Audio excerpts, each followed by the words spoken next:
Hi, I'm Steve Logan. I'd like to talk about a video that John Cordy put out on the question of being a performer. So I'm going to ask the question, are you a performer? And I'd like to say first that I thought that John Cordy's video was typically inviting, very open, very thoughtful, and it has spurred a lot of thinking in me. So he started off by talking about the 10,000 hour rule or supposed rule. I've done another video on this in which I argue that, for example, Hendrix couldn't possibly have done 10,000 hours or is extremely unlikely to have done 10,000 hours at the time that he was first noted as a guitar player. And I think it's a bit of a red herring in this connection of performance. It's hard to get, as John Cordy points out, 10,000 hours of practice time on stage. One of the reasons for that is that in order to get that practice time, you need to have done reasonably well when you're on stage, more or less from the time that you start, or pretty soon after the time you start. Certainly if you are the person that the audience is focusing on. The essential point seems to be, as John Cordy notices, is it's that certain performers, Angus Young, Freddie Mercury, Robert Plant, Justin Hawkins, Anthony Kiedis, Brett Anderson, Adam Gardiciel, innumerable others, certain people seem to come out fully formed as performers. Almost by the time that you hear about them, they seem to be whatever you're subsequently going to think of them as being when they're on stage. But one qualification that you need to make straight away, I think, is that performance isn't just something that you do on stage. Perhaps I can be forgiven a little bit of autobiography here. My mother said that I gave my first performance singing aged 5 in a cafe in South Wales, standing up in front of the jukebox, trying to sing along with some song. No doubt it was excruciating for everybody except possibly me and her. But the point is that I did it because I could and because I wanted to. The only practice involved was that I tried to please my mother and that I was, in a certain sense, pleasing myself. Many years later, I was doing a gig with my tribute to Free, called Free Again, in which I was the singer. And at some point in the gig, I went to the back of the stage and I turned to our drummer, Justin Hildreth, who'd had a lot of touring experience. He'd been the drummer with Joan on the Trading at one point. And I said to him how great it felt. And he said, "That's because you're a performer." It was the first time I'd ever thought of myself that way. Up till then, I'd just been doing what I could because I enjoyed it. John Cordy says, this is a quotation, "I'm not a natural performer. I feel like I'm a natural practicer or player at home." But as he says this, he's talking direct to camera in his very engaging way and showing that he's definitely a natural performer in that context. So what does being a natural performer mean?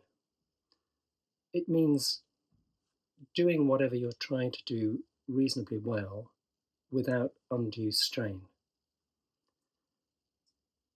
If you can do some basic kind of performance without undue strain, then you can concentrate all your effort into whatever it is that you're trying to do, rather than thinking about the performance.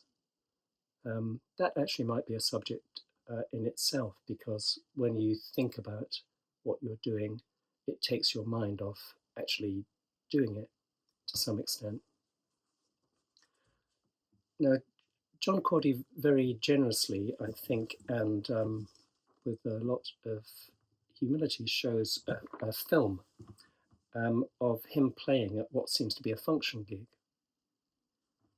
His playing, as people who follow his channel will know, is supremely fluent, graceful, accomplished, and very subtly impassioned. Um, I doubt whether, in terms of sheer technical ability, members of the audience will often have been in the presence of a live guitarist who plays as well as that. But they aren't showing very much direct interest, as John says. There's a moment when a woman near the stage turns towards the band. In my view, what's happening here is that she's looking for a point of personal connection. She doesn't find it and goes back to dancing. As John also says, the guitar performance in itself doesn't seem to be enough. Showmanship, to some degree, is needed. I think I can see from the way that John Cordy in that video stands when he's playing guitar, that he isn't really trying to be a showman. He wants his exceptional ability to speak for itself, and ideally it should. But this is a performance. What he's doing is definitely a style of performing, and if there's someone else on stage doing the exuberant stuff, it's great. It's very different from Jimmy Page or even John Frusciante or James Dean Bradfield.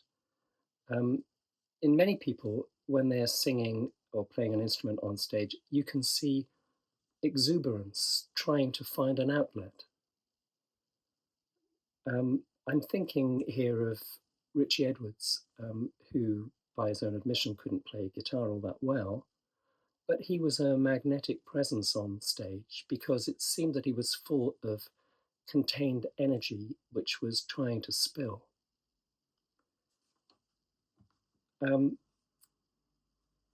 other people, it will be more of a matter of them concentrating just on what they're doing, like John concentrating on his guitar playing. And that can be the point of connection with an audience, provided somebody else, I think, has drawn the audience in. You can also be, as a solo performer, extremely understated. Somebody like Elliott Smith shows how it was possible to draw a kind of circle of concentration around himself. But for that, you need a different kind of audience from the one that you're going to get at a function gig, where the main focus of the attention is not probably going to be the band, but the event. There are people who perform at big gigs who've got a very quiet stage presence. Somebody like Robert Smith is an example of that, and their quietness itself is the thing that draws attention onto them. It's probably worth adding that what somebody who plays guitar and sings does on stage is pretty different from what somebody who sings without a guitar or any other instrument has to do. If you think of Adam Gardiciel in the War on Drugs, who is a magnetic front person with a guitar, and compare him with, let's say, Brett Anderson of Suede, a front person who doesn't usually play guitar, you can see how different the means can be by which a particular performer draws an audience in. But you don't have to be a front person, any more than every guitarist has to be a lead guitarist or a particular kind of lead guitarist. What if Malcolm Young had tried to be Angus?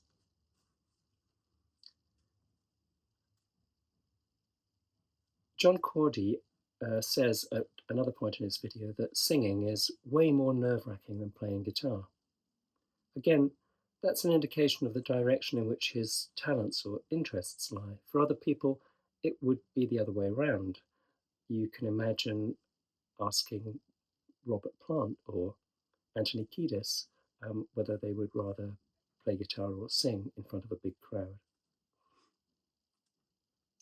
Let's look at this question of being a performer in relation to the guitar. What if somebody doesn't think of themselves as a natural guitarist, or at any rate, even though they might think that they're a natural guitarist, they might not think that they're a particularly accomplished one? What do they do if they want and feel the need to perform? They have to find a way of playing the guitar that other people can enjoy and that they can enjoy while singing and moving around on a stage. Neil Young is what he is because he never tried to be Jimi Hendrix. James Dean Bradfield imitated Slash, who doesn't sing, but he doesn't go in for extended improvisation. You have to find a way of doing it on stage that suits you. And you also have to recognize the conventions of the game. We're all trying to find the thing that we can do which will give our lives value and meaning. This can be something that we do in public or in a job or totally in private, like with a family. It may be something like playing a guitar or talking into a camera. In the past, there have been people who shut themselves away in total solitude. There's even a modern musician, the Anchoress, who's named after people like that. People who shut themselves away in total solitude and dedicated their lives to God, and that for them gave their lives meaning. This process can occasionally go a bit wrong. It's good to see a person doing the thing that you're hoping to do and imitate them so that you eventually learn how to do it in your way. But occasionally we focus on people who are doing something we don't actually want to do all that much, or not enough at any rate, in order to become fully assured at it. You might, for example, want the praise that comes from performing like Eddie Van Halen, but you might not be interested in playing guitar that way. And then we have to think again about motives and genuineness and what the whole purpose of performance is. In my opinion, the essential thing is to use your strengths and seek connection with anyone who might be interested. You can do this on stage, on camera, both or neither. The desire to communicate is what drives all of our efforts in the arts, isn't it? Thanks very much. I'll see you next time.